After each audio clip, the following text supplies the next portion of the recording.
ज़रूरत नहीं है, इसको हाइड कर देते हैं फ़िलहाल। स्टूडेंट्स को का टेबल देख लेते हैं। Select all from students. अरे वाह, ठीक है।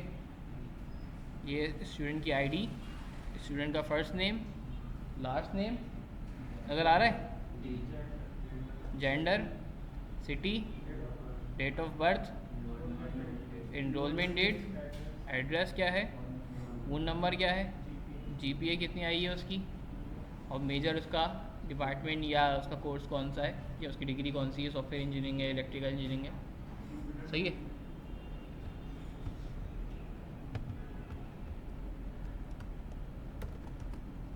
अच्छा, कोर्सेज का डेटा देख लेते हैं। कोर्स आईडी, कोर्स का नेम, डेटाबेस, कितने क्रेडिट आवर का कोर्स है,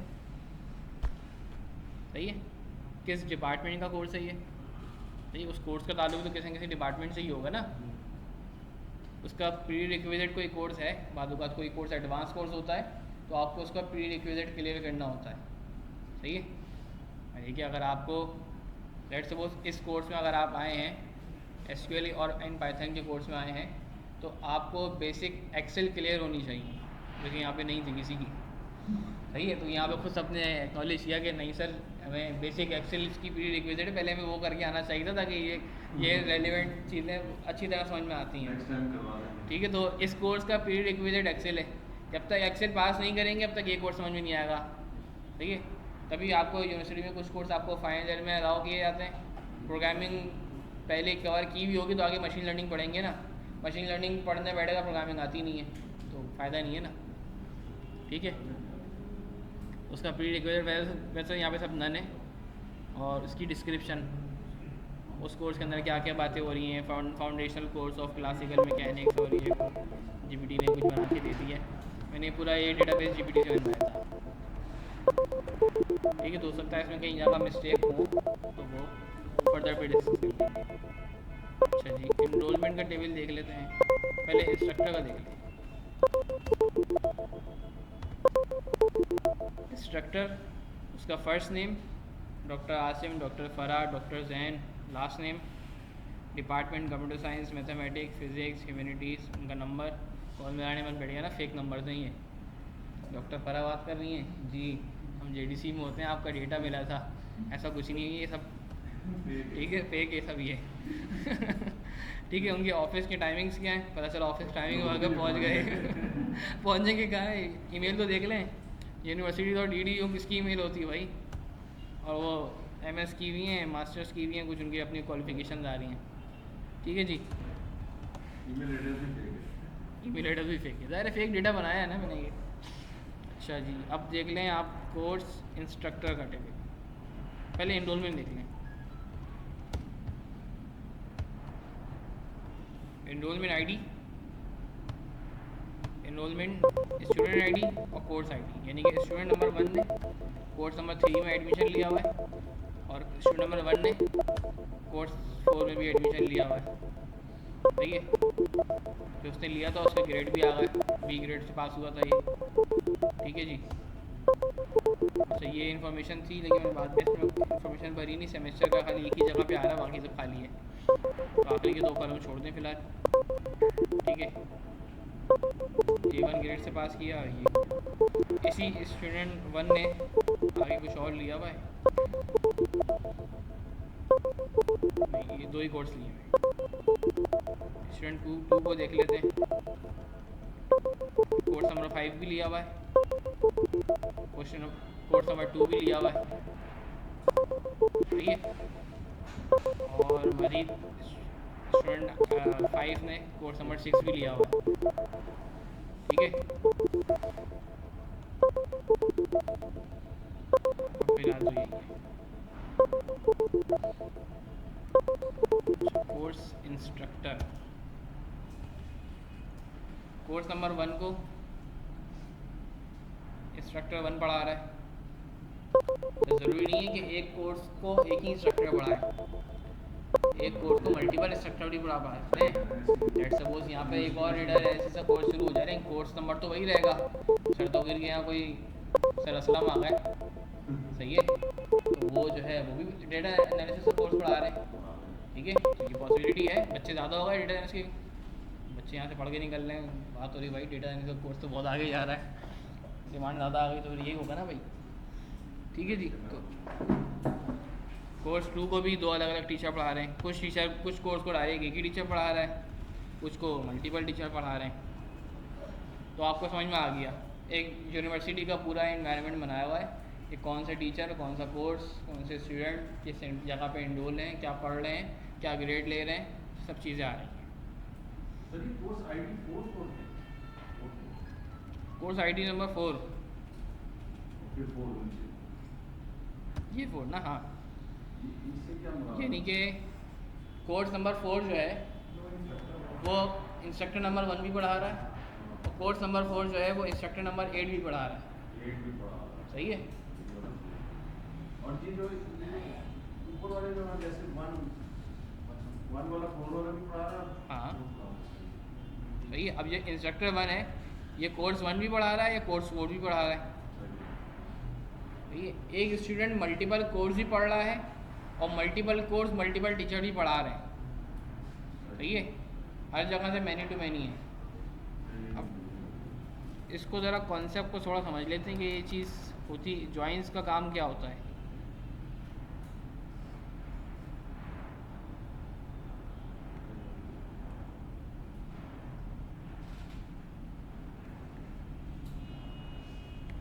ये बनी हुई है PDF हमारे पास, इसको लेफ़्ट आउटर लिखा हुआ, इसको छोड़ दें तो सिर्फ लेफ़्ट जॉइंट समझें। लेफ़्ट जॉइंट का मतलब क्या होता है, आप टेबल A की सारी वैल्यूज़ लेंगे और टेबल B की वो वैल्यूज़ लेंगे जो टेबल A के साथ मैच कर रही हैं, सही है। यहाँ पर हमारे पास एग्जांपल आ जाती है, टेबल A के अंदर आ रहा है कस्टमर IDs और कस्टमर की नेम। अच्छा, इस जॉइन के कॉन्सेप्ट के लिए आपको प्राइमरी की का कॉन्सेप्ट याद रखना ज़रूरी है, प्राइमरी की और फॉरेन की का कॉन्सेप्ट, ठीक है। दोबारा आ जाते हैं ज़रा इधर, स्टूडेंट के टेबल के अंदर स्टूडेंट ID क्या है, प्राइमरी की है। एक स्टूडेंट की इन्फॉर्मेशन एक ही दफ़ा आएगी, 2 मरतबा नहीं आ सकती। 1 से लेकर आपके पास जितने स्टूडेंट 10 स्टूडेंट्स हैं, ये 20 स्टूडेंट्स, सबकी इन्फॉर्मेशन एक ही दफ़ा आ रही है। कोर्स के टेबल के अंदर कोर्स की सारी इन्फॉर्मेशन एक ही दफ़ा आएगी, सही है। वो कोर्स ID एक ही दफ़ा एक ही रहेगी ना, उस ID के ऊपर एक ही कोर्स नंबर होगा, ठीक है। भले वो 2 टीचर पढ़ा रहे हो, ठीक है, लेकिन वो ID तो एक ही रहेगी ना, कोर्स ID, ठीक है। इंस्ट्रक्टर के टेबल के अंदर इंस्ट्रक्टर की ID भी प्राइमरी की है, सही है। मेरी जो ID है वो यहाँ पर एक ही ID है, इंस्ट्रक्टर की ID एक ही होगी, लेकिन जो आपके पास इनरोलमेंट का टेबल है, अगर आप इसको जाके देखें तो यहाँ पर इनरोलमेंट ID तो आपका प्राइमरी की है, सही। वो जो एक इनरोलमेंट हुई है उसको उन्होंने एक अलग ID दे दिया, तो यहाँ 40 IDs आ रही हैं, 40 डेटा सेट की, लेकिन उस ID के अंदर स्टूडेंट 1 ये क्या है, ये फॉरेन की है, क्योंकि ये बार बार रिपीट हो सकता है। स्टूडेंट 1 कोई और सा कोर्स दे सकता है, और कोर्स ID ये भी फॉरेन की है, सही है। स्टूडेंट 1 ने कोर्स 3 लिया और यही स्टूडेंट 1 ने कोर्स 4 ले लिया, तो प्राइमरी की इसके अंदर एनरोलमेंट हो गई। अगर मैं देखना चाहूँ कि टोटल मेरे पास कितने स्टूडेंट ने इनरोलमेंट लिए, कितनी इनरोलमेंट मेरे पास आई है, तो टोटल पूरे यूनिवर्सिटी के अंदर 40 इनरोलमेंट आई हुई है, क्योंकि इनरोलमेंट ID का काउंट कितना है, 40 है, 40 लोग हैं, सही है, लेकिन स्टूडेंट सिर्फ 20 हैं, सही है। कोर्स भी सिर्फ 20 हैं, कुछ स्टूडेंट एक कोर्स ले रहे हैं, कुछ मल्टीपल कोर्स ले रहे हैं, कुछ 3 ले रहे हैं, कुछ 4 ले रहे हैं, सही है। और टीचर आपके पास 10 है, कितने पीछे भी 20 में, हाल में शायद पता नहीं कितने थे इंस्ट्रक्टर, ठीक है। इस तरह से स्टूडेंट कोर्स इंस्ट्रक्टर के अंदर ये दोनों आईडीज़ आपके पास फॉरेन कीज़ हैं, सही है। ये आपके पास समझे ब्रिज टेबल है जो कोर्स और इंस्ट्रक्टर को मिला रहा है, सही है। ये ब्रिज टेबल है, इसके थ्रू अगर ये टेबल ना हो तो आपको ये पता नहीं चल पाएगा कि कौन सा कोर्स, कौन सा टीचर कौन सा कोर्स पढ़ा रहा है, अगर ये इन्फॉर्मेशन आपके पास ना हो, या अगर एनरोलमेंट की इन्फॉर्मेशन ना हो तो आपको ये नहीं पता चल पाएगा कि कौन सा स्टूडेंट ने किस कोर्स में एनरोलमेंट की हुई है। जब ये पता नहीं चल पाएगा कि किस स्टूडेंट ने किस कोर्स में एनरोलमेंट की हुई है तो आप ये पता नहीं कर पाएंगे कि वो कौन सा स्टूडेंट किस टीचर से पढ़ रहा है, क्योंकि टीचर का ताल्लुक तो कोर्स से, सही है, और कोर्स का ताल्लुक स्टूडेंट से, फिर वो कहीं और निकल जाएंगे टीचर, सही है। तो वो दोनों टेबल, एनरोलमेंट का टेबल भी और कोर्स इंस्ट्रक्टर का टेबल भी आपके पास ब्रिज टेबल है, जो कि आपके जो बाकी 3 टेबल्स हैं उनके दरमियान उनको लिंक कर रहा है, सही है, ब्रिज कर रहा है। यहाँ इस एग्जाम्पल पे आ जाते हैं। टेबल ए के अंदर हमारे पास कस्टमर के नेम्स हैं और टेबल बी के अंदर आपके पास कस्टमर की ईमेल आईडीज़ हैं। ये बात आपको क्लियर है कि यूनिक आईडी जो है प्राइमरी की हमेशा यूनिक होनी चाहिए, सही है। यहाँ पे आप ये देखें, यहाँ पे प्राइमरी की यूनिक नहीं है, नंबर 4 की आईडी 2 दफ़ा रिपीट हो रही है, सही है। नंबर 4 पे एंजेलिना भी नाम भी मौजूद है और जैन भी नाम मौजूद है, सही है। जब ये टेबल इस टेबल के साथ ज्वाइन होगा, सही है, तो क्या होगा, लेफ्ट ज्वाइन कहता है कि जो लेफ्ट पे टेबल मौजूद है उसकी सारी वैल्यूज़ ले लो और राइट पे वो इन्फॉर्मेशन लो जो लेफ्ट के साथ ज्वाइन हो पा रही है, सही है। यहाँ पर आपके पास टेबल बी के अंदर कस्टमर 2 की आईडी ईमेल मौजूद है, 4 की दोनों आईडीज़ मौजूद हैं और 5 की एक आईडी मौजूद है।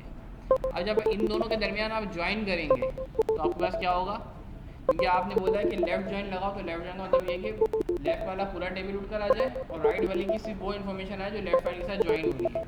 तो 1 के अगेंस्ट सिर्फ नेम आया, ईमेल खाली, क्योंकि वहाँ पर 1 के टेबल बी के अंदर ईमेल एग्जिस्ट ही नहीं करती, सही है, ये क्लियर है। यहाँ पे 1 की ईमेल आईडी नहीं है, लेकिन जब टेबल बना इन दोनों का रिजल्ट निकला, ज्वाइन लगा, तो 1 का नेम तो आ गया वहाँ से, लेकिन ईमेल एड्रेस खाली हो, सही है। 2 की इन्फॉर्मेशन जैसी मैच हुई, नाम भी आ गया, ईमेल भी आ गया। 3 की इन्फॉर्मेशन फिर यहाँ पे नहीं थी, सिर्फ वहाँ से नाम उठकर आ गया, क्योंकि आप लेफ्ट ज्वाइन लगा रहे हैं कि आपका कंसर्ट अपना मेन टेबल को पूरा लेना है और उसकी जो इन्फॉर्मेशन मैच हो रही है उसको लेके आना है, यहाँ पे खाली। 4 पे क्या हुआ, अगर प्राइमरी की होता तो आसानी में थी, इसके आगे वहाँ पे एक ही वैल्यू थी, वो फैच करके ले आता, उधर भी 2 था इधर भी 2 था, बन गया कार्टिजन। पहले क्या किया इसने, एंजेलिना को यूज़ किया, यानी कि इस 4 को देखा, इस 4 को देखते हुए यहाँ पे गया, इसको कितने 4 मिले, 2 4 मिले, तो इसने एंजेलिना क्या किया, 41 की आईडी और 42 की आईडी दोनों लेकर आ गया। अब जब नीचे आया तो दोबारा 4 मिला, दोबारा गया, फिर दोबारा 4 के बाद 2 चीज़ें भी नहीं, तो दोबारा 4 के बाद 2 आ गए, सही है। तो प्राइमरी की ना होने का नुकसान ये होता है, अगर लेट सपोज एक तरफ प्राइमरी की उसकी यहाँ से एंजेलिना होता, जैन नहीं होता, तो अगर यहाँ पे 2 होते तो फिर कितनी रॉज बनती, 2 रॉज बनती खाली, सही है, क्योंकि आप प्राइमरी की को फॉरेन कीज के साथ मिला रहे हैं, ठीक है, तो आपके पास 2 रॉज मिल जाती है। यानी कि यहाँ पर एक कॉन्सेप्ट है, यहाँ पे एक वैल्यू तो यहाँ पे मल्टीपल कॉलम, यानी कि एक स्टूडेंट है तो उसने मल्टीपल कोर्स लिए हैं, सही, तो उसकी कोर्स स्टूडेंट आईडी बार बार रिपीट हो रही होगी, तो उस स्टूडेंट ने जितने कोर्स लिए हुए होंगे उतनी मरतबा उसका नाम आ जाएगा कोर्स, कंप्यूटर का कोर्स भी और इंग्लिश का कोर्स भी, ठीक है। इसका मतलब सही नहीं है, आपको समझाने के लिए क्या है कि ऐसा पॉसिबल, अगर ऐसा जब आपकी आईडी डुप्लीकेट होंगी तो कार्डिजन बन जाएगा, कार्टिजन, सही है, यानी कि वैल्यू आनी थी 1 लेकिन आ गई 2, ये वैल्यू आनी थी 2 आनी थी 4, क्योंकि उधर भी 2 था इधर भी 2 था, 1 से 2 आंसर निकला, दूसरे से 2 आंसर निकले, 4 वैल्यू आ गई कार्टिजन। 5वें आईडी नंबर 5 वहाँ मौजूद नहीं है, यहाँ मौजूद है, उसके इन्फॉर्मेशन आई आपके पास नहीं है, क्योंकि आपने लेफ्ट ज्वाइन लगाया हुआ है, आपकी आप इस जगह पे खड़े हैं, इस जगह पे खड़ोगे, आप बोले ये मेरा मेन टेबल है, बेस टेबल, ठीक है, select all from table 1 left join with table B. मैं इस टेबल को पे खड़ा हुआ हूँ, ये मेन टेबल है, यहाँ से बोल रहा हूँ कि उस टेबल इसके अंदर जो कुछ मौजूद है वो चाहिए वहाँ से वो आ जाए जो इसके साथ मैच हो रहा है, ठीक है, वो आ जाए, ठीक है, ये कॉन्सेप्ट। ये है लेफ्ट ज्वाइन। राइट ज्वाइन क्या है? मैं यहाँ खड़ा हूँ, अब मैं बोलूँगा मैं अब ये राइट ज्वाइन, नहीं तो राइट ज्वाइन आपके पास ये राइट ज्वाइन। अब आपने यहाँ पे आके खड़े होकर नियत कर ली कि ये मेरा टेबल है, सही है। सबसे आसान कॉन्सेप्ट है, मैं यही जुमला यूज़ करता हूँ, ये नियत है और कुछ नहीं है। नियत का क्या मतलब होता है? ये होता है ना कि आप कुछ कर रहे होते हैं और आपने नियत कर ली कि रोज़ा रख लिया, 1 मिनट पहले तक खा रहे थे, अब नियत कर ली, तो आपने अब वो क्या हुआ, अब आप उस कंडीशन में आ गए कि अब आपने खाना खाया तो आप जो है ना गुनाह मिलेगा, सही। मना तो खा सकते हैं, चाहे तो खा लें, वही चीज़ तो है, वही सांस ले रहे हैं, वही उसी कमरे में बैठे हुए सब कुछ वही कर रहे हैं, लेकिन वैसे आपने क्या नियत कर ली, तो वही आपने बैठे बैठे क्वेरी लगाते लगाते नियत कर ली कि मेरे पास अब टेबल कौन सा है, मेरा बेस टेबल कौन सा है, अब राइट है, सही है। तो आप क्वेरी लगाते लगाते राइट ज्वाइन लगा सकते हैं, यानी कि लेफ्ट ज्वाइन के अंदर ही लेफ्ट ज्वाइन, आप लेफ्ट ज्वाइन लिख कर भी राइट ज्वाइन लगा सकते हैं, क्योंकि आपने बेस टेबल को वो यूज़ कर लिया। यानी कि पहले table select all from table 1 left join with table B कर रहे थे, फिर आपने बोला नहीं मुझे राइट ज्वाइन लगाना है, तो आपने क्या बोला, select all from table 1 right join table B. इस तरह भी राइट ज्वाइन लग जाएगा, और select all from table B left join with table ए।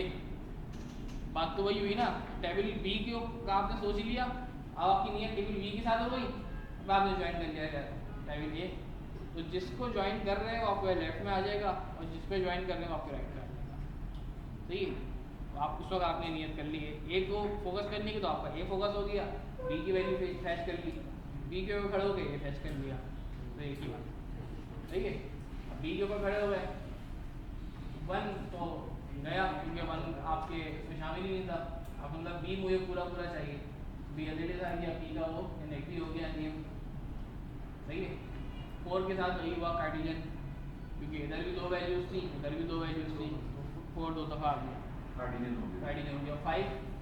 5 का नेम उठ के नहीं आया, लेकिन आपके पास ईमेल एड्रेस से वो आ गया, ठीक है।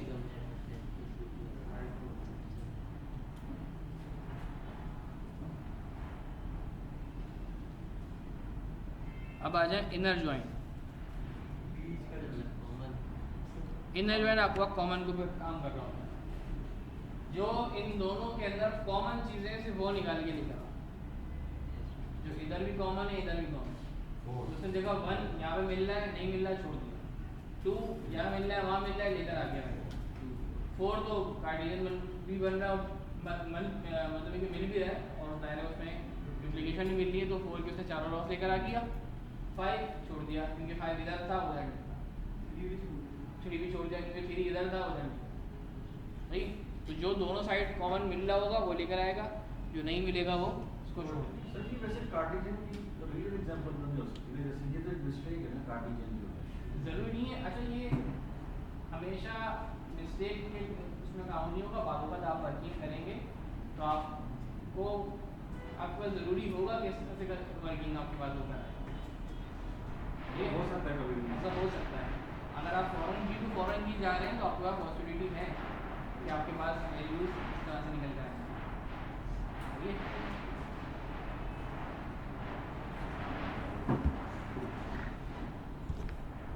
तो ये मिस्टेक के उसमें शामिल नहीं होता, बस कॉन्सेप्ट वाइज मैंने इसको इस तरह से दिखाया हुआ है कि ये इस तरह से वैल्यूज आती हैं, लेकिन ये पॉसिबिलिटीज़ हैं। अच्छा, फुल आउटर ज्वाइन क्या होता है? लास्ट हमारे पास ये है फुल आउटर ज्वाइन, दोनों साइड पे जो भी वैल्यूज है बस लेकर आ जाओ सब, सही है। 1 के अगेंस्ट नाम मौजूद है, ईमेल नहीं, मसला नहीं है, ले आओ। 2 यहाँ भी, यहाँ दोनों है, लेकर आ जाओ। 3 इधर से भी लेकर आ जाओ, उधर नहीं है, कोई मसला नहीं है। 5 उधर नहीं है लेकिन इधर है, लेकर आ जाओ, सही है। तो उधर मौजूद होगा तब भी आ जाएगा, इधर मौजूद होगा फिर भी आ जाएगा। हाँ, ये मैच के सेट समझ लें, बिल्कुल वही समझ लें। सही है, ये सेट की एग्जाम्पल्स आ गए, यूनियन डायरेक्शन, सही है, तो वही चीज़ है। अच्छा बाकी जो है जो ऑप्शन लेफ़्ट एंटी जॉइन वगैरह इसको छोड़ दें, ये कॉन्सेप्ट हमारे नहीं है वैसे एसक्यूएल की, लेकिन इस लेवल पे नहीं है, ठीक है। फ़िलहाल तो आपके पास ये है। अब मैं आ जाता हूँ कुछ क्वेश्चंस के ऊपर। सिलेक्ट ऑल फ्रॉम स्टूडेंट्स, सवाल बनाते हैं। अच्छा मैं सोच रहा हूँ कि इसमें अब आपको कोई बेसिक क्वेरीज तो सारी आ गई हैं, तो मैं जो क्वेश्चन पोस्ट किए ना उनको करवा देता हूँ सॉल्व आप लोगों को, और उसकी जगह दूसरे क्वेश्चन से लूँगा, ठीक है। ये चले पहले एक आध क्वेश्चन खुद से कर लेते हैं।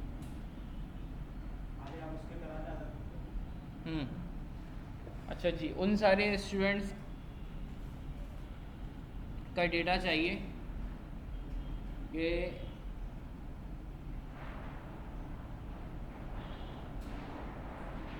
जिन्होंने कोर्स में इनरोल किया हुआ, जिन्होंने कोर्स नंबर, ऐसा नहीं, एग्जाम्पल बना लेते हैं।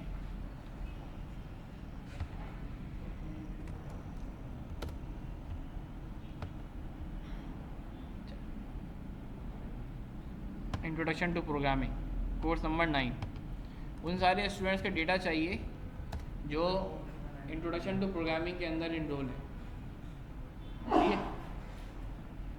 तो सेलेक्ट ऑल फ्रॉम स्टूडेंट, इससे क्या होगा, सारे स्टूडेंट का डेटा आ जाएगा, ये तो चाहिए।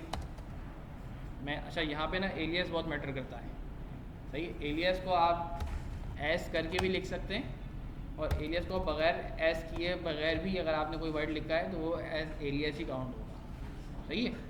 अच्छा एलियस सिर्फ आप सिर्फ टेबल को नहीं बना, सिर्फ आप कॉलम को नहीं बना सकते, आप टेबल को भी एलियस बना सकते हैं, सही है। जैसे मैंने स्टूडेंट्स के टेबल को एलियस दे दिया एस, अब जब भी कभी मैं स्टूडेंट के टेबल को कॉल करूँगा मैं एस करके कॉल करूँगा, सही है। जैसे मैं सब क्वेरी को एलियस दे रहा था ना एस करके, इस तरह मैं यहाँ पे मैंने दे दिया select all from student S, मुझे सारे मुझे उन सारे स्टूडेंट्स का डेटा चाहिए कि जिन्होंने कौन सा कोर्स ज्वाइन किया हुआ है, इंस्ट्रूमेंट कोर्स प्रोग्राम, सही है। तो मुझे कौन सा ज्वाइन लगाना चाहिए, इनर ज्वाइन ना। इनर ज्वाइन क्या करेगा, सिर्फ उन्हीं स्टूडेंट का डेटा ला के देगा जो कि 9 जिनकी आईडी 9 के साथ मैच हो रही होगी। इनर ज्वाइन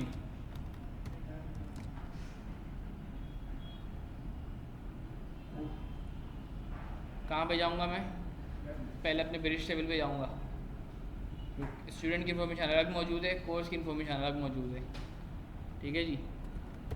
इनरोलमेंट, ठीक है। इनरोलमेंट के साथ स्टूडेंट के टेबल को ज्वाइन करो, किस तरह से ज्वाइन करो, on S dot I D, student के टेबल की आईडी जो है बराबर हो जहाँ पर ई डॉट, सॉरी स्टूडेंट की आईडी यहाँ पर है स्टूडेंट आईडी के नाम से ना, student ID E dot student ID. Enrollment के टेबल के अंदर आपको लोग शायद इनरोलमेंट का टेबल भूल गए, मैं कुछ कर करके दिखा देता हूँ।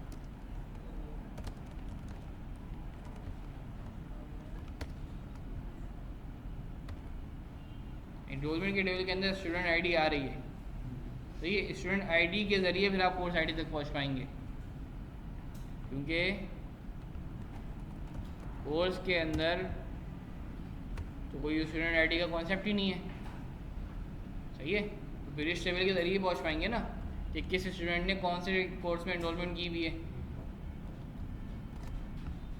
Select all from student, inner join enrollment on student ID एक बराबर हो इनरोलमेंट के टेबल के अंदर स्टूडेंट जो आईडी है, यहाँ की सारी स्टूडेंट आईडी जब उस टेबल के साथ ज्वाइन हो जाएंगी, सही है। इस खाली इस क्वेरी का रिजल्ट देखें क्या आता है। स्टूडेंट का पूरा टेबल उठकर आ गया आपके पास, और अब स्टूडेंट के साथ साथ एनरोलमेंट का भी पूरा टेबल उठकर आ गया। लेकिन किस तरह से आया, जहाँ पर 1 की वैल्यू वहाँ पे 1 के साथ स्टूडेंट 1 की वैल्यू आई। ठीक है, अब बात आ गई कार्टेशियन वाली। वहाँ यहाँ पे 1 की वैल्यू 1 है, लेकिन एनरोलमेंट के टेबल के अंदर 1 के अगेंस्ट 4 वैल्यूज़ हैं, तो 1 के अगेंस्ट 4 वैल्यूज़ ही ला के देगा वो। तो क्या होगा, बार बार 1 यहाँ पे रिपीट हो जाएगा। अली जैदी का जो बच्चा है लाहौर का, वो 2 दफ़ा रिपीट हो जाएगा। जब खाली सिलेक्ट ऑल फ्रॉम स्टूडेंट चल रहा तो 1 की वैल्यू 1 दफ़ा आ रही थी, लेकिन अब वो जब ज्वाइन हो गया, तो ज्वाइन किस बेसिस पे हो रहा है, आईडी के बेसिस पे ज्वाइन हो रहा है। तो जहाँ जहाँ उसकी आईडी रिपीट हो रही होगी एनरोलमेंट के अंदर, वहाँ उसकी पूरी इन्फॉर्मेशन आ रही होगी। ठीक है, अब आप पहुँच गए एनरोलमेंट तक। आपको निकालना है वो डेटा जो कि इंट्रोडक्शन टू प्रोग्रामिंग से बिलोंग करता है। आईडी, अभी कोर्स आईडी पे पहुँचे हैं, सही है। आपको कोर्स का नाम पता है, उसका आईडी नंबर नहीं पता, वो तो अभी आपने देख लिया तो आपको पता चल गया 9 है। वरना आपको कोई बोला है भाई इंट्रोडक्शन टू प्रोग्रामिंग का कोर्स वाले बच्चे चाहिए मुझे, सही है। तो आप फिर यहाँ से जाएंगे कहाँ, कोर्स आईडी से। अगर आपको फ़िलहाल ये पता हो कि कोर्स आईडी नंबर 9 पे काम करना है, तो आप सिंपल इसके बाद वेयर लगा दें, where E dot course ID is equal to 9। ठीक है, चला दें। 3 बच्चे हैं जो कि कोर्स नंबर 9 में इनरोल हैं। चाहिए कि सारी डिटेल आई है आपको, सारी डिटेल तो ज़ाहिर नहीं चाहिए होगी स्टूडेंट की। स्टूडेंट की आप क्या करें, सिर्फ आईडी ले लें या फर्स्ट नेम ले लें, फर्स्ट नेम ले लें, एस डॉट लास्ट नेम ले लें। ठीक है, बस काफ़ी है। सारा अहमद, सना मलिक और नदीम कुरैशी, ये 3 बच्चे जो हैं वो कोर्स नंबर 9 में इनरोल हैं। लेकिन आपको नहीं पता कि कोर्स नंबर 9, ये इन्फॉर्मेशन तो आपको नहीं मिली थी। आपको इन्फॉर्मेशन मिली है कि वो बंदे जो प्रोग्रामिंग के कोर्स में इनरोल हैं, सही है। अब आपको क्या करना होगा, इनरोलमेंट की टेबल से जाना होगा कहाँ पर, कोर्स के मेन टेबल के ऊपर, सही है। Inner join courses C on. अब जो ज्वाइन लगेगा कहाँ से, अब आप लगाएंगे ई से ज्वाइन ना, ई डॉट कोर्स आईडी बराबर हो सी डॉट कोर्स आईडी के। ठीक है, यहाँ दोबारा ऑल करके देख लें ताकि आप लोगों को नज़र आ जाए कि क्या क्या वैल्यूज़ आ रही हैं। पूरा टेबल आपके पास स्टूडेंट का आ गया, पूरा टेबल आपके पास कोर्स का आ गया। फिर उसके बाद आपके पास ये जो कोर्स आईडी थी, इसके अगेंस्ट इनके कोर्स के नेम आना शुरू हो गए और उनकी फर्दर डिटेल आना शुरू हो गई। ठीक है, अब आपको इंट्रोडक्शन टू प्रोग्रामिंग वाला उठाना है। अब यहाँ पे वेयर लगा दें, where C dot course name से काम करना है ना मेरे को। Course name is equal to introduction to programming. ठीक है, वही 3 बच्चे आ गए। समझ में आया एक क्वेश्चन को करने में कितनी मेहनत दरकार होती है।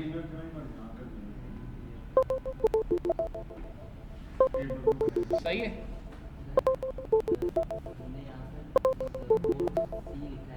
हाँ।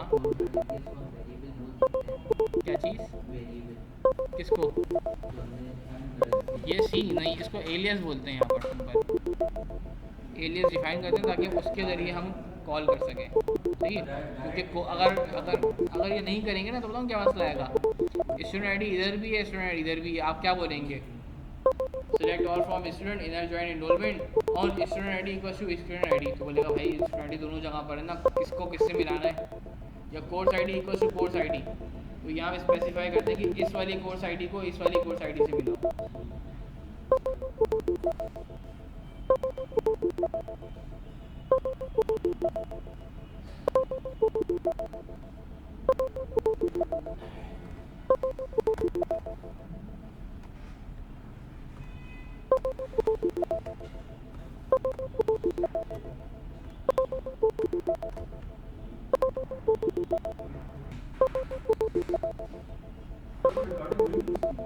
चलिए चलिए पढ़िए।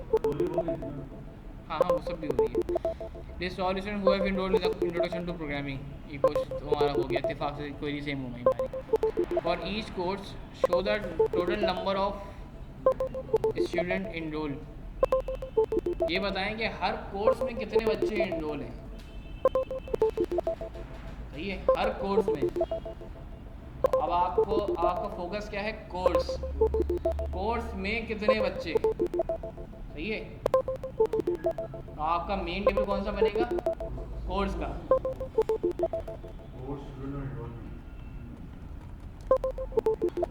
Select all from courses C. हर कोर्स में कितने बच्चे इनरोल हैं। जिस कोर्स में कोई जो बच्चा इनरोल नहीं, कोई बच्चा भी इनरोल नहीं, उधर भी 0 आना चाहिए। अब कौन सा ज्वाइन लगाएगा, हाँ आउटर नहीं, फिलहाल यहाँ हम बात कर रहे हैं लेफ्ट की, क्योंकि कोर्स का टेबल पूरा चाहिए ना। सही है, 20 के 20 कोर्स पूरे आए। हो सकता है 20वां कोर्स किसी बच्चे ने ना लिया हो, उसका मसला नहीं है, लेकिन कोर्स की लिस्ट पूरी आनी चाहिए। तो ये टेबल आपको पूरा चाहिए कोर्स का। लेफ्ट ज्वाइन किससे, इनरोलमेंट से ना पहले तो। On C dot ID equals to E dot course ID। सही है जी।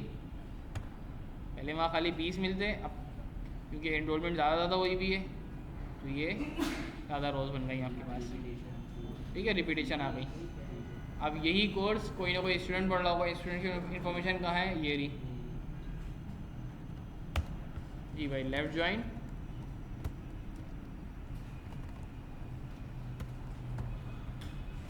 Student S on E dot student ID equals to S dot, अच्छा नहीं,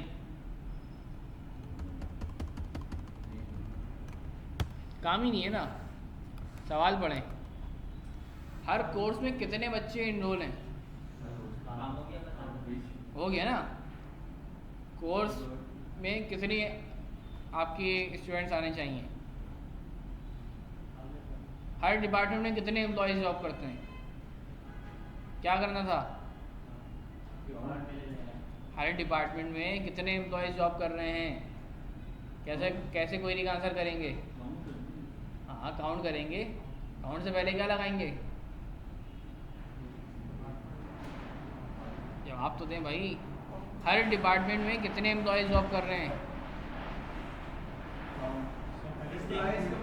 डिस्टिंग कहाँ से आ गया, डिपार्टमेंट का नाम चाहिए, उसके आगे काउंट चाहिए।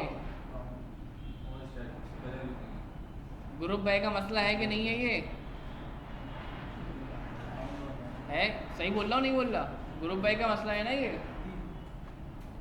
ग्रुप बाय लगना चाहिए ना, यानी ये कोर्स के नाम के साथ उसमें कितने काउंट आ रहे हैं वो आ जाए, सिंपल। अब लगेगा ग्रुप बाय, किस पे लगेगा, कोर्स नेम पे लगा दें या कोर्स ID पे लगा दें, एक ही बात है। सही है, कोर्स नेम पे लगा देते हैं।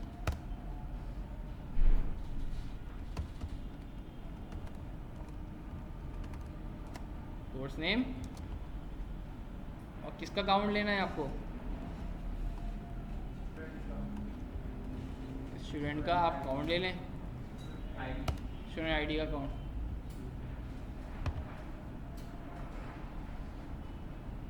अच्छा एस नहीं, सॉरी ई डॉट। ठीक है, आर्टिफिशियल इंटेलिजेंस में 2 बच्चे पढ़ रहे हैं, एस्ट्रोनॉमी में 1 बच्चा, बायोकेमिस्ट्री में 1 बच्चा, कैलकुलस में 3 बच्चे पढ़ रहे हैं, डेटा स्ट्रक्चर में 3 बच्चे पढ़ रहे हैं, डेटाबेस में 2 बच्चे इनरोल हैं, इथिक्स में कोई भी बच्चा इनरोल नहीं है, 0 आ रहा है।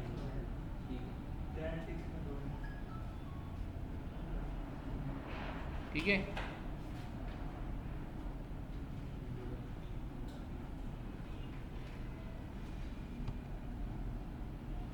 प्रॉब्लम समझ में नहीं आ रही है आप लोगों को? प्रॉब्लम पढ़ के आइडिया तो करें कि काम क्या करना है। हर कोर्स में कितना बच्चा, अभी इनके सारे पुराने वाले सारे कॉन्सेप्ट अपनी जगह चलते रहेंगे। ज्वाइन का मतलब ये नहीं कि अब ज्वाइन में सिर्फ ज्वाइन ही लगना है, पुराना कोई कॉन्सेप्ट लगने वाला नहीं है, पुराने सारे कॉन्सेप्ट लगेंगे भाई, ठीक है।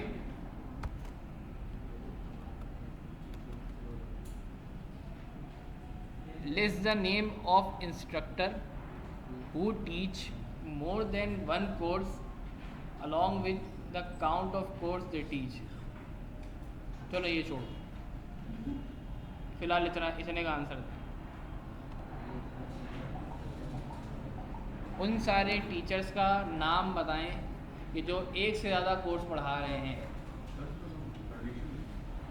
हाँ, कंडीशन लगेगी बिल्कुल।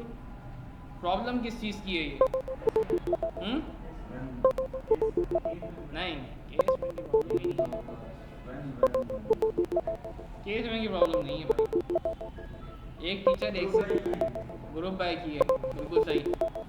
और ग्रुप बाय के बाद फिर किस चीज़ की प्रॉब्लम है? एक टीचर जो एक से ज़्यादा कोर्स पढ़ा रहा है वो चाहिए। हाँ, वो सही है। अभी मैं प्रॉब्लम पूछ रहा हूँ खाली, प्रॉब्लम किस चीज़ की है? ग्रुप बाय के बाद फर्दर क्या लगाना होगा? हैविंग लगाना होगा। ग्रुप बाय तो आपको बता देगा ये कोर्स, ये टीचर का नाम है और ये टीचर ये कोर्स पढ़ा, इतने कोर्स पढ़ा रहा है। सर दौकीर एक कोर्स पढ़ा रहे हैं, सर असलम 5 कोर्स पढ़ा रहे हैं, लेकिन और सर अली जो है वो 6 कोर्स पढ़ा रहे हैं। लेकिन सर दौकीर का नेम थोड़ी चाहिए, उन टीचर का नेम चाहिए जो कि एक से ज़्यादा कोर्स पढ़ा रहे हैं। तो आपको हैविंग लगाना होगा। हैविंग जो आपने काउंट फिल्टर फंक्शन लगाया है वो ग्रेटर देन 1 हो। समझ में आया? कर लें भाई इसको थोड़ा सा। टाइम तो 10 मिनट भी और है ना, 9-10 पे क्लास होगी ना हमारी क्लास। आज का टाइम बढ़ाना पड़ेगा। अच्छा, सेलेक्ट ऑल फ्रॉम, वो सारे इंस्ट्रक्टर। सही, इंस्ट्रक्टर अगर चाहिए तो आप पहले खड़े हो जाएंगे इंस्ट्रक्टर के टेबल्स के ऊपर, ठीक है जी। यहाँ से आपको जाना है कि वो इंस्ट्रक्टर जो एक से ज़्यादा कोर्स पढ़ा रहे हैं, ठीक है। लेफ्ट जॉइन, किस टेबल पे जाएंगे? बेस टेबल पे, कोर्स इंस्ट्रक्टर पे, इसको CI बोल दें, ठीक है। On I dot instructor ID बराबर हो CI डॉट इंस्ट्रक्टर ID के, ठीक है। ये हो गया। ग्रुप बाय आई डॉट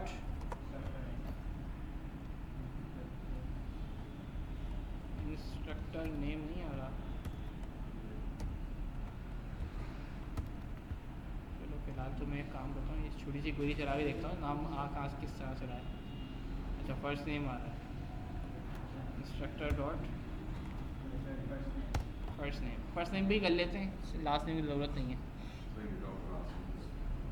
ठीक है जी। और अब काउंट क्या लगेगा?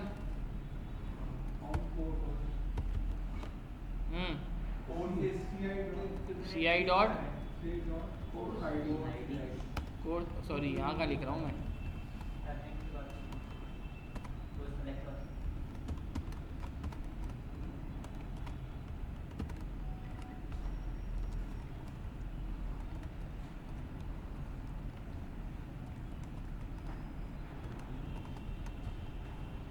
अगर सिर्फ मैं इतना चलाता हूँ तो क्या रिज़ल्ट आएगा मेरे पास? हर टीचर कितने कितने कोर्स पढ़ा रहा है उसका नाम आ जाए, उसका अकाउंट आ जाएगा।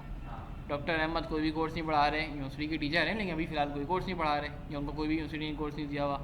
Doctor Ammar, doctor Anam, doctor Asim, Farah, Fariya, Fatima, Hasan, Komal, Kamal, जो भी सब हैं, ठीक है। कुछ 3 भी पढ़ा रहे हैं, कुछ 1 पढ़ा रहे हैं, 2 पढ़ा रहे हैं, कुछ 5 भी पढ़ा रहे हैं डॉक्टर आसिम तो, ठीक है जी। लेकिन आपको सिर्फ उनका चाहिए जो कि एक से ज़्यादा पढ़ा रहे हैं। अब प्रॉब्लम आ जाएगी हैविंग काउंट ऑफ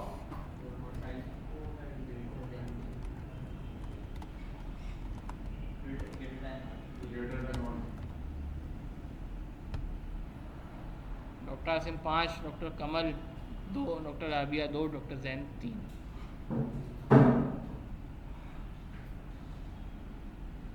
इसको आप मज़ीद एलियस करके नाम भी कॉल कर सकते हैं। नंबर ऑफ कोर्स,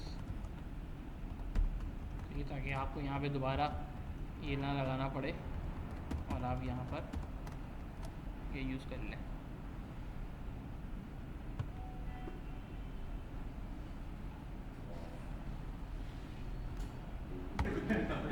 हाँ, यहीं तक बस 3 क्वेश्चन और करेंगे चैलेंज, उसके बाद आप लोग उतना इतने काबिल हो जाएंगे कि चैलेंजिंग क्वेश्चन खुद कर लेंगे।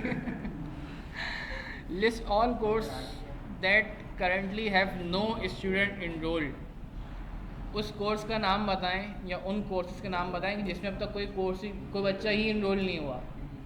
ये तो अलग मुसीबत आ गई। तब तो हम करा रहे थे कि जो इनरोल हैं वो आ जाए, अब जो इनरोल नहीं है उनका टेबल कहाँ से लेकर आए? हाँ,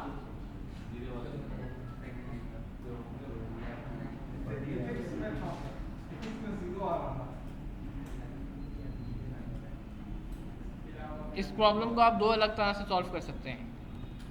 list all course that currently have no student enroll, जिसके अंदर अब तक अभी तक कोई स्टूडेंट इनरोल नहीं हुआ। तो पहले आप ये निकाल सकते हैं कि किस स्टूडेंट ने, यानी कि स्टूडेंट ने कितने कोर्सेज में इनरोलमेंट ली हुई है। जिस तरह से आपने इंस्ट्रक्टर का निकाला था कि एक इंस्ट्रक्टर कितने कोर्स पढ़ा रहा है, आप यही चीज़ स्टूडेंट के लिए निकाल लें कि एक ये जो स्टूडेंट है वो कितने कोर्स पढ़ रहा है। तो ज़ाहिर है वो स्टूडेंट जो कि 0 कोर्स पढ़ रहा है उसने अब तक कोई भी जो है ना इनरोलमेंट नहीं ली हुई। हाँ, कोर्सेज का है ना, तो कोर्सेज पे वो काउंट हो लगेगा। कौन सा सब कोर्स है? वो वाले कोर्स बताएं जिसमें स्टूडेंट जो है वो एनरोल ही नहीं होता। हाँ, सवाल ये नहीं है भाई, सवाल ये नहीं है। सवाल ये है कि उस कोर्स का नाम बताएं कि जिसके अंदर अब तक कोई स्टूडेंट इनरोल नहीं हुआ। कोर्सेज पे काउंट लगेगा। चलें, इसका आंसर भी वैसा ही है। अभी आपने निकाला इंस्ट्रक्टर वाइज काउंट कि वो इंस्ट्रक्टर जो है कितने कोर्स पढ़ा रहा है। अब आप निकाल लें ये कोर्स कितने स्टूडेंट पढ़ रहे हैं। तो वो कोर्स जो कि कोई भी स्टूडेंट नहीं पढ़ रहा, जो कि बल्कि हमने ऊपर ही काम किया था ना, तो हमने निकाला था एथिक्स वगैरह का कोर्स ऐसा था इसमें कोई बच्चा नहीं पढ़ रहा था। ठीक है, तो इसका आंसर तो वैसे वो है। तो आप ऐसे भी कर सकते हैं। पहले इसको दोनों तरह से करते हैं, पहले सीधे तरीके से भी करते हैं, फिर थोड़ा मज़ीद सीधे तरीके से भी करेंगे। सिलेक्ट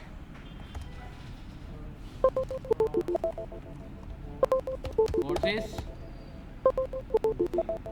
जिसमें कोई बच्चा नहीं आ रहा ना, फ़िलहाल तो आप लेफ़्ट ज्वाइन लगाकर enrollments E on C dot course ID equals to E dot course ID, सही है। फिर आप इसके ऊपर सिंपल ग्रुप बाय लगाकर सी डॉट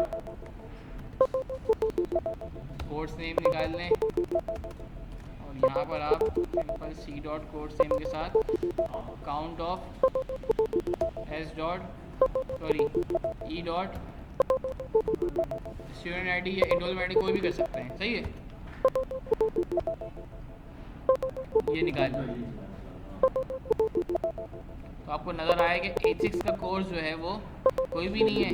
और आपको समझ में आया था कि भाई इस क्वेरी से आपको रिजल्ट निकल कर आया था कि वो कोर्स जिसमें कोई भी स्टूडेंट नहीं होगा उसमें 0 आ जाएगा। तो आप यहाँ पर अच्छा करने के लिए हैविंग लगा दें, हैविंग इक्वल्स टू 0, सही है। तो आपका ये रिज़ल्ट आ जाएगा एथिक्स का। ये तो समझ में आ गया। ये कोई लेना ही नहीं चाहता। ये वो कोर्स है इसमें कोई बच्चा अभी तक इनरोल नहीं हुआ। और मैं लेना चाहता।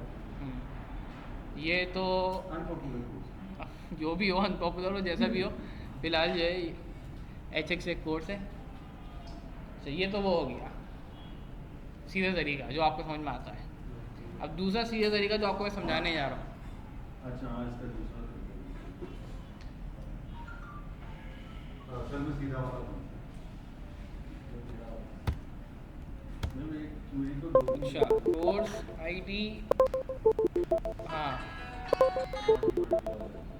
वो कोर्स जो कि एक सेकेंड ज़रा मुझे देंगे, ये जो शादीशुदा हैं उनको ज़्यादा आइडिया होगा कि क्या मसाइल हो जाते हैं।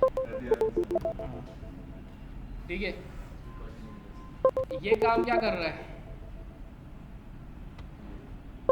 ये कर रहा है कि कोर्स आईडी को इनरोलमेंट में जाके चेक कर रहा है, जहाँ वो दोनों मिल रहे हैं वो डिटेल आके दे रहा है। सही है। और क्योंकि ग्रुप है, हम नेम को कर रहे हैं, तो जहाँ पर स्टूडेंट आईडी का काउंट उसने काउंट किया, तो जहाँ पर उसको कोई काउंट नहीं मिला उसने जीरो लाके दिखा दिया। सही है।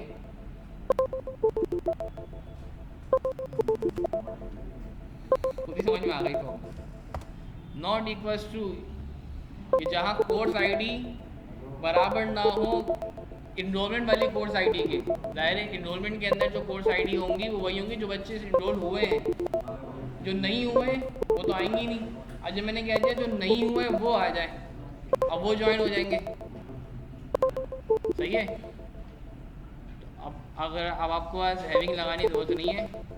ये क्या हो गया, एक सेकेंड।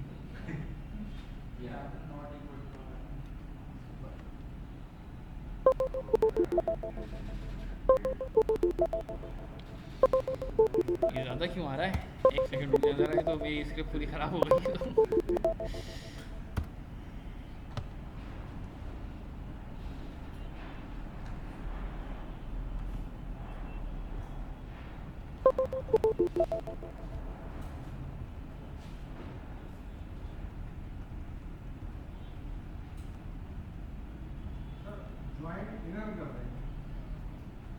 प्रॉब्लम तो ऐसी सॉल्व, क्या बोल रहे हैं?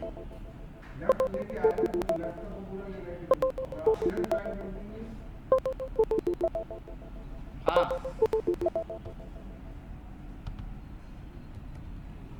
नहीं इनर ज्वाइन से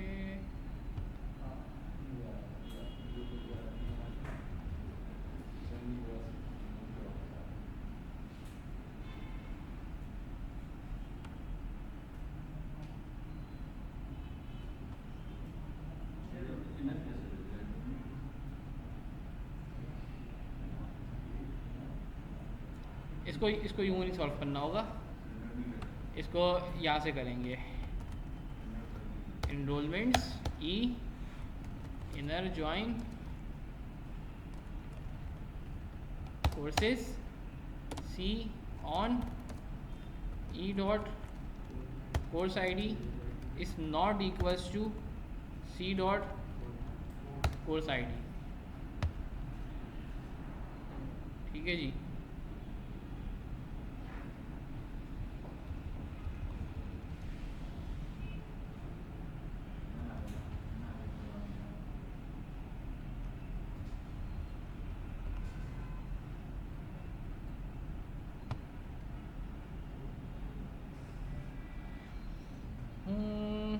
एक मिनट रुकें यार, ये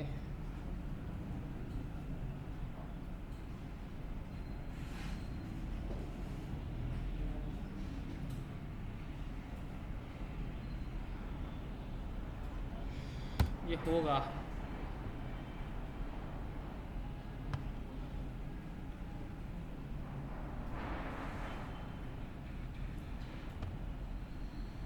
तो इनर ज्वाइन हो गया, 3 का 3 आ गया, वहाँ पे 5 का 5 आ गया।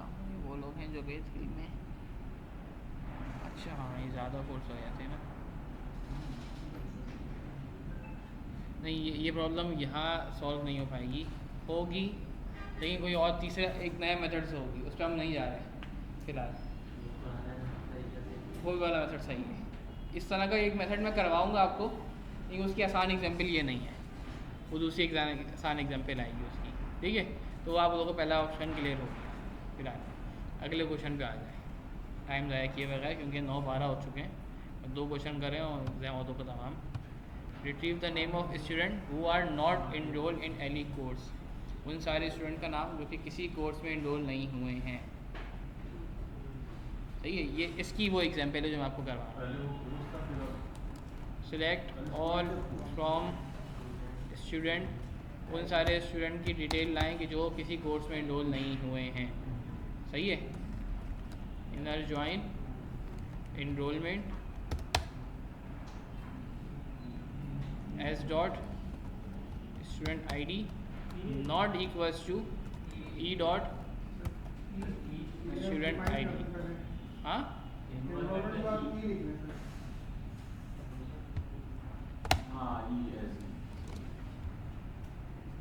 सही है। स्टूडेंट के सारे डेटा लेकर आ जाओ, इनर ज्वाइन करो इनरोलमेंट के साथ कि जहाँ पर स्टूडेंट आईडी यहाँ की वहाँ से नाम मैच हो रही।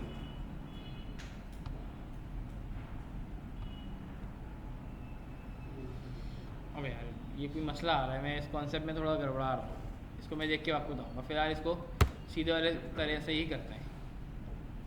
सीधे वाले तरीके से करेंगे क्या हो गया, अब इनरोलमेंट तक पहुँच गए। On S dot student ID equals to E dot student ID. सही है, ये आपके पास आ गया डेटा सबका। और यहाँ पर आप ये बोल दें कि यहाँ हम लेफ्ट जॉइन लगाएंगे और फिर ग्रुप बाय कर दें स्टूडेंट नेम के ऊपर।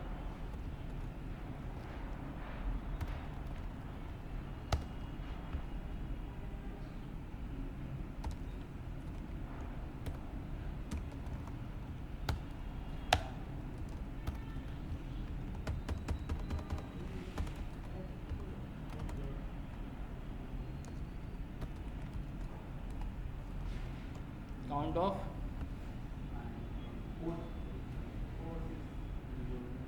ई डॉट कोर्स आईडी कर लें या ई डॉट इनरोलमेंट आईडी कर लें, कुछ भी कर लेंगे तो वहाँ पे वैल्यूज़ आ जाएंगी। ठीक है जी, तो वो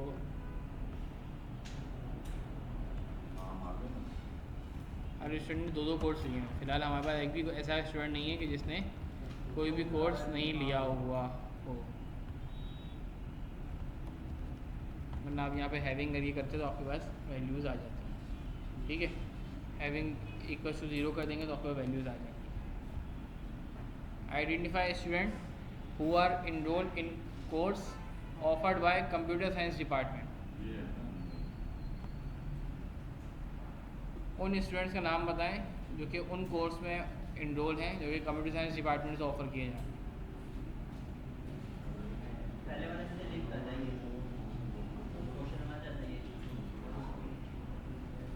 उन सारे स्टूडेंट का नाम बताएं जो कि उन कोर्सेज में इनरोल हैं जो कि कंप्यूटर साइंस डिपार्टमेंट से ऑफ़र किए जाएँ।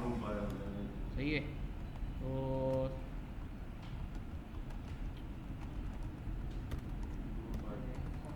select all from student, left join किस पे, इनरोलमेंट पे, S dot student I D E dot student I D और यहाँ से आप मूव होगा कहाँ पर, कोर्सेज के टेबल के ऊपर।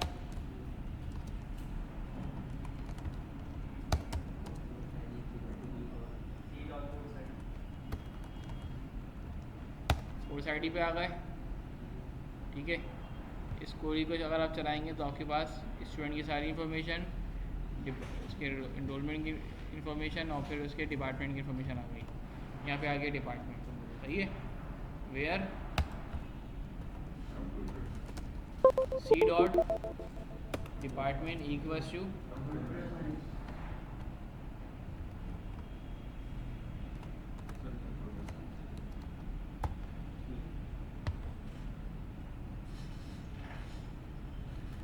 सवाल ये था, आइडेंटिफाई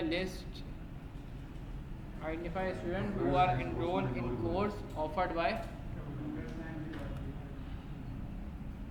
अच्छा, इसमें शायद एक टेक्निकल चीज़ आए। फिलहाल एक काम करते हैं, first name comma last name देख लेते हैं, सारी इन्फॉर्मेशन सारी देखने की। जी भाई, मज़ीद अंसारी 2 दफ़ा आ रही हैं, वजह हाँ, इन्होंने 2 कोर्स लिए हुए हैं जो कि दोनों कंप्यूटर साइंस डिपार्टमेंट ही हैं। सही है, अभी तो डेटा छोटा है हमारे पास, बाद में डेटा बढ़ जाएगा तो आपके पास बंदे के 5-5 दफ़ा नाम आ रहे होंगे, फिर पूछेंगे हमें कौन सा कोर्स पूछता है। उसके लिए क्या करना होगा आपको? सिंपल, बिल्कुल सही जवाब। ये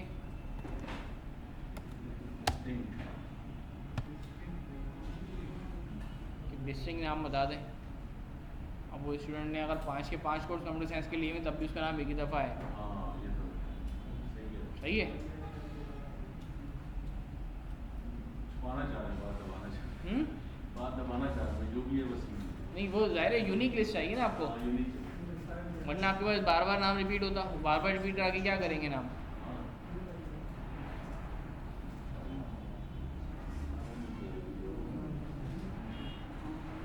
अच्छा, डिस्टिंक्ट का मुझे कैसे याद आया, हमने क्वेरी देखकर ही आपको आइडिया होना चाहिए कि क्वेरी का जो रिजल्ट क्या आने वाला है एक्सपेक्टेड, क्योंकि मल्टीपल कोर्स एक ही डिपार्टमेंट से ऑफर हो सकते हैं, और ये भी इत्तेफाक है कि कोई स्टूडेंट दोनों कोर्स उसी डिपार्टमेंट के ले ले, तो कार्डिजन का मेरे दिमाग में खुद ही आ गया कि इसमें यहाँ पे ज़रूरत है कि कार्डिजन बन जाओ। तो ही मैंने फ़ौरन जाके देखा तो एक प्रॉब्लम मिल भी गई। अगर ये प्रॉब्लम नहीं भी मिलती तब भी इसका बेस्ट सोल्यूशन ये था कि आपको डिस्टिंक्ट लगाना पड़ता, क्योंकि अभी नहीं है, बाद में तो आ सकती है। ठीक है, फिलहाल ये 5 क्वेश्चन हो गए। इसको से हम एंड को देख लें, करेंगे आप खुद। For each course provide a pass and fail status distribution showing the number of student in each category. A1 A और B वालों को आप पास कर दें और C वालों को आप फेल कर दें।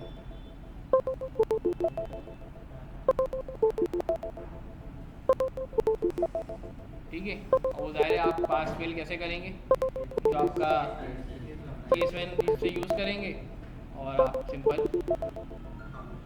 जहाँ पे आपका ग्रेड A1 या A या B होगा वहाँ पे आप पास कर देंगे, बाकी जिनका ग्रेड C होगा वो फेल कर देंगे। सही है, केस वैन लगेगा। ठीक है, तो ये क्वेश्चन तो मैंने करवा दिए हैं। इस जैसे मैं 5 क्वेश्चन मज़ीद आपको दूंगा, सिर्फ 5 दूंगा, ज़्यादा नहीं दूंगा इसके। वो 5 भी आप लोग कर लेंगे तो थोड़ा सही हो जाएगा। बाकी सारी प्रैक्टिस आप लोग उन चीज़ों की करेंगे। हाँ, यही रहने दूँ? फिर सोच लें, मैं इस दफ़ा सोच रहा हूँ कि जो